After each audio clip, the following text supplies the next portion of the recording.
کیا کہہ رہا ہے. اگر تو اس کے اندر ابہام ہے، آرٹیکل 63(1)(b) کے اندر کوئی ابہام ہے تو اس کی انٹرپریٹیشن کریں گے، اور اگر اس کے اندر نہیں ہے، بالکل سادہ لینگویج ہے. آخری جو چیف جسٹس کے ریمارکس تھے وہ کیا تھے، آپ نے بھی سنے اور میں نے بھی سنے. آرٹیکل 63(a)(1)(b) میں کوئی لفظ جو ہے اس کا ابہام بتا دیں، اور انشاءاللہ تعالی قانون کی پاسداری ہوگی، آئین کی پاسداری ہوگی، اور یقین ہے کہ انصاف جو ہے اس کا عمل اس ملک کو بچائے گا. بہت شکریہ. تقریباً 5:45 بجے آئے گا. دیکھیے، سماعت تو آخری جو الفاظ تھے میں چیف جسٹس صاحب کے کوٹ کر رہا ہوں کہ انہوں نے وہاں پر وکیل صاحب سے یہ پوچھا، جو بھی تھے وہاں پہ، کہ کیا آرٹیکل 63(1)(b) کے اندر کسی قسم کا اس کی ورڈنگ کے اندر جو ٹیکسٹ ہے کانسٹیٹیوشن کا اوریجنل، اس کے اندر کوئی ابہام ہے؟ تو سب نے کہا کہ نہیں. تو یقین ہے انشاءاللہ تعالی. بن گیا تو کیا ہوگا؟ دیکھیں، میرا کام یہ نہیں ہے، یہ ہے چیف جسٹس کا، اس نے فیصلہ کرنا ہے. میرا خیال اب تک تو لوگوں کو پتہ چل چکا ہوگا کہ جو فیصلے کے لیے جو ہے وہ 5:45 کے اوپر، یعنی 5:45 بجے دوبارہ جو ہے یہ اسمبل ہوگا یہ بینچ. ابھی جو آرگومنٹس ہیں وہ ڈیٹیل ہو گئے ہیں، وہ کل بھی ہو گئے تھے. آج جو کنسائز اسٹیٹمنٹس ہیں وہ بھی ساری جو ہیں وہ دیکھنی ہیں. دیکھیں، یہ جب فیصلہ آیا تھا 20 لوگوں کو جو ڈسکوالیفائی ہوئے، 5 لوگ جو ہیں وہ اسپیشل سیٹس کے اوپر ڈسکوالیفائی ہوئے، الیکشنز میں گئے. 20 میں سے 16 سیٹیں جو ہیں وہ آپ جو نون لیگ تھی وہ ہار گئی. صرف 2 نشستوں کے اوپر، ایک نشست پی ایم ایل این جیت گئی ہے، ایک نشست جو ہے اس کے اوپر جو ہے وہ ایک کینڈیڈیٹ کا جو ابھی رزلٹ ہے اس کا انڈر کنٹروورسی ہے.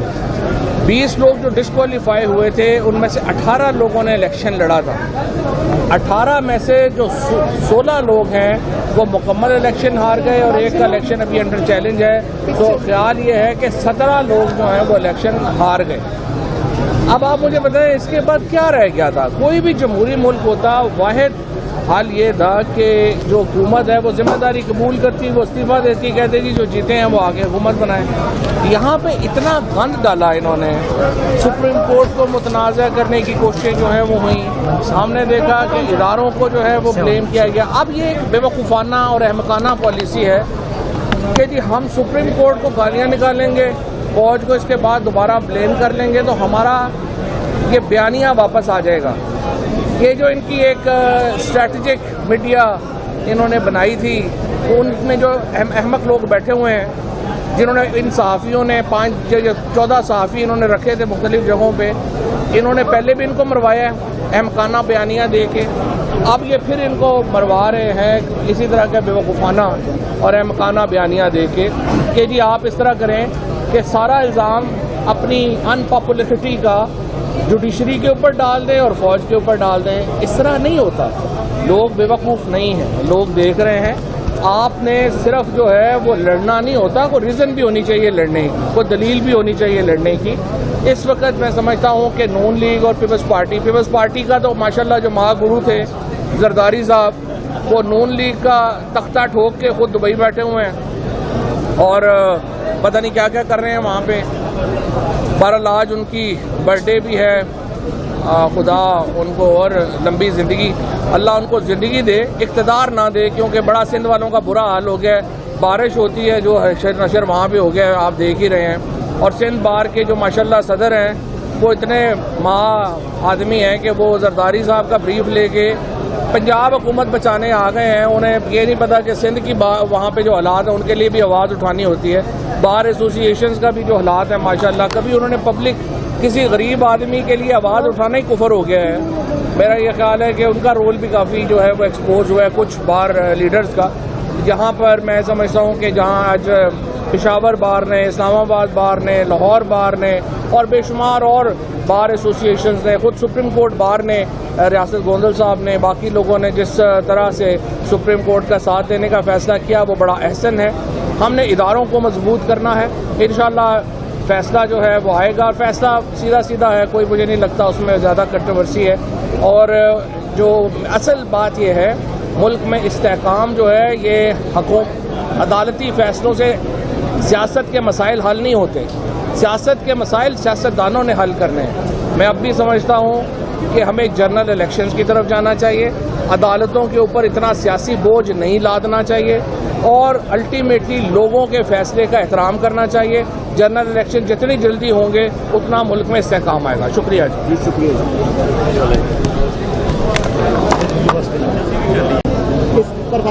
جی. کہا یہ جاتا ہے کہ جب تک عدالت کا فیصلہ نہ آئے آپ کا کوئی بھی چیز ممکن ہے. بالکل ممکن ہے. کچھ بھی یہ بھی ہو سکتا ہے کہ فیصلہ دونوں طرف جا سکتا ہے، کیونکہ آپ نے دیکھا کہ عدالت نے ہر قسم کی بحث سنی، کل بھی سنی، آج سوالات بھی پوچھے، کافی مشکل سوالات بھی پوچھے.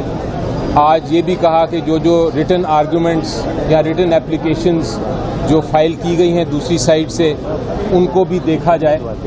تو ان کو دیکھنے کے بعد ان کو بھی ڈسکس کیا، ان پہ بھی سوالات پوچھے. تو میری نظر میں کوئی شک نہیں ہے کہ عدالت نے فیصلہ آرٹیکل 63A کے مطابق کرنا ہے. اور آرٹیکل 63A کی تشریح یا انڈرسٹینڈنگ، تشریح کی بھی بات نہیں ہے، اس میں صرف اس کو سمجھنے کی بات ہے. اور وہ اس کے اوپر فیصلہ 5:45 بجے سنایا جائے گا. میری نظر میں کچھ بھی ممکن ہے، لیکن مجھے امید یہی ہے کہ اپیل ہماری ایکسیپٹ ہوگی. اور اگر یہ ایکسیپٹ ہو جاتی ہے تو پھر پرویز الہی صاحب چیف منسٹر بن جائیں گے. لیکن جس طرح آپ نے فرمایا کہ یہ بھی چانس تھا، اس کا صبح ذکر تو ضرور ہوا تھا. جج صاحب نے کہا تھا کہ آپ بتائیں کہ میں کیوں نہ اس کو ریکلوز کروں، کیونکہ کچھ ججمنٹس میں ان کا خیال تھا کہ شاید اس کی وجہ سے ان کو نہیں بیٹھنا چاہیے تھا. لیکن وہ پھر جب ہم نے ڈیٹیل میں ججمنٹس دیکھی تو اس سے یہ ظاہر ہو گیا کہ اس میں کوئی ایسی بات نہیں ہے جو کہ جس کی وجہ سے کسی بھی جج کو نہ بیٹھنا پڑے. لیکن یہ ایک اچھا ایک جیسچر تھا جج صاحب کا کہ میں ٹرانسپیرنٹلی اس معاملے کو عدالت کے سامنے رکھوں تاکہ اس پہ بھی بحث ہو سکے. اور اس پہ بحث ہر ایک کو اپرچونٹی بھی دی تھی کہ وہ اس پہ اپنا اپنا موقف پیش کریں.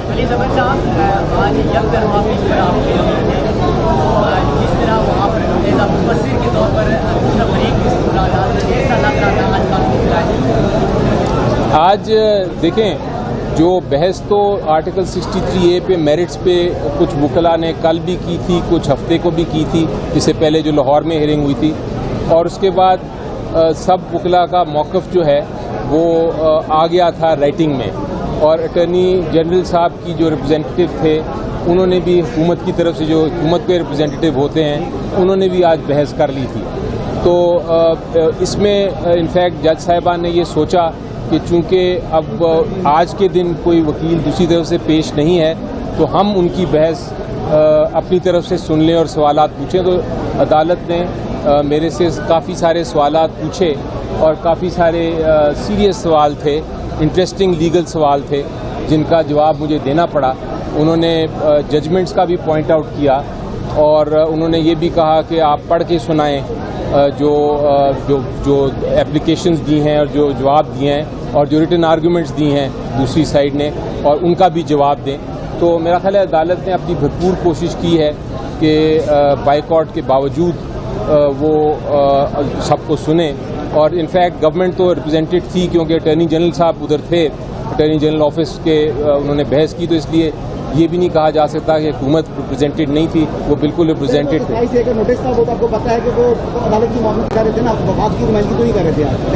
نہیں لیکن اٹارنی وہ یہ بات درست ہے، لیکن جب 27A کا یہ مطلب نہیں ہے کہ حکومت کو ریپرزینٹ نہیں کرتے، وہ حکومت کا ہی موقف پیش کرتے ہیں اٹارنی جنرل 27A کے تحت بھی، کیونکہ وہ ہیں حکومت کے اسپوکس پرسن آئین کے تحت اور ان کا سارا آفس آئین کے تحت حکومت کا ہی تشریح کرتا ہے ان کے موقف کی. پارلیمنٹ میں موجود تمام جماعتیں صرف پی ٹی آئی کو چھوڑ کر وہ اس عدالتی کارروائی کا بائیکاٹ کرنے چلی گئی ہیں. وہی طرف جو آپ کی لائر فیکلٹی ہے وہ بھی ڈویژن نظر آتی ہے. اس فیصلے کے جنرل پبلک کو پھر نظام عدل پر کیا دور رکھتا ہے؟ دیکھیں یہ نہیں ہو سکتا جی کہ کوئی بھی میری نظر میں کوئی بھی فریق چاہے وہ اہم ہو یا وہ ایک غریب آدمی ہو, کوئی بھی فریق یہ ڈیمانڈ نہیں کر سکتا کہ ہمارا جو مقدمہ ہے بڑا ضروری ہے اور آپ اس پہ فل کورٹ بٹھا لیں. آج تک 25 سال ہو گئے ہیں. پچھلے 25 سال میں 3 یا 4 فل کورٹس بنے ہیں پورے 25 سال میں, اور وہ بھی تب بنے ہیں جب آئینی امینڈمنٹس کا معاملہ تھا, ہیوج NRO کا ایشو تھا. وہ اتنے اہم کیسز میں بنتے ہیں جہاں بہت کوئی اہم قسم کے پوائنٹس ہوں اور اس پہ فل کورٹ کی ضرورت ہو, تو یہ ڈیمانڈ جسٹیفائڈ نہیں تھی. میری نظر میں یہ اس طرح کی ڈیمانڈ تب کی جاتی ہے جب آپ کے پاس میرٹس پہ بولنے کا کچھ نہ ہو, جب آپ کا آخری اوور ہو اور آپ کے 50 رن بنانے اس اوور میں, تو آپ کہہ دیں کہ میچ ابنڈنٹ. یہ وہ والی سچویشن ہے. چاہے بڑا آدمی ہے چاہے چھوٹا آدمی ہے, اس کا مقدمہ اہمیت کا حامل ہے.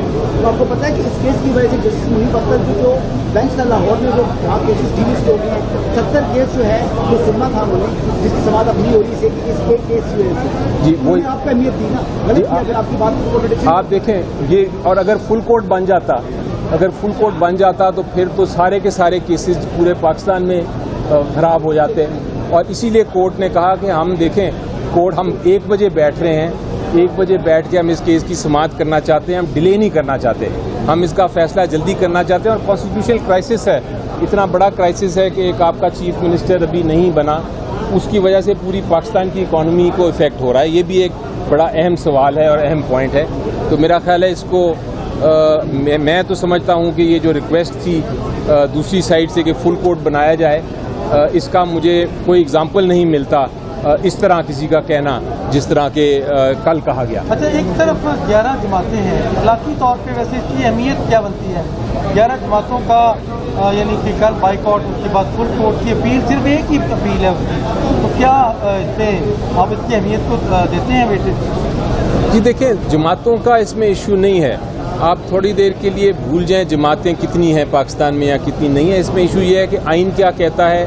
آپ کا آئین کے کہتا ہے کہ آپ نے الیکشن کرانا ہے چیف منسٹر کا آئین کی آرٹیکل 134 کے مطابق, اور جو بھی میجورٹی ووٹ لے جاتا ہے اس کو الیکٹ کرنا ہے. آپ کو یاد ہے ہم سے ایک غلطی ہوئی تھی. ہم نے غلطی کیا کی تھی کہ ہماری جو ڈپٹی اسپیکر صاحب تھے انہوں نے ریزولوشن جو ووٹ آف نو کانفیڈنس کی تھی وہ ریجیکٹ کر دی. وہ آئین کے خلاف تھی. وہ اس کے اوپر عدالت بیٹھی, 4 دن پوری عدالت بیٹھی, 4 دن میں ہیئرنگ کی, ساری اپلیکیشنز دی. ہم نے تو بائیکاٹ نہیں کیا, 4 دن میں فیصلہ سنا دیا, شارٹ آرڈر شام کو رات کو 4 دن میں سنا دیا, اور وہ ووٹ آف نو کانفیڈنس بن گیا. ہم نے تو کوئی بائیکاٹ کی بات نہیں کی, حالانکہ ہماری لارجسٹ جماعت تھی. تو جماعت کا بڑا ہونا یا تعداد ہونا فرق نہیں پڑتا. ایشو یہ ہے کہ آئین کے مطابق کیا چیز ہونی چاہیے, اور میری نظر میں آئین کے مطابق یہی ہونا چاہیے. Thank you G.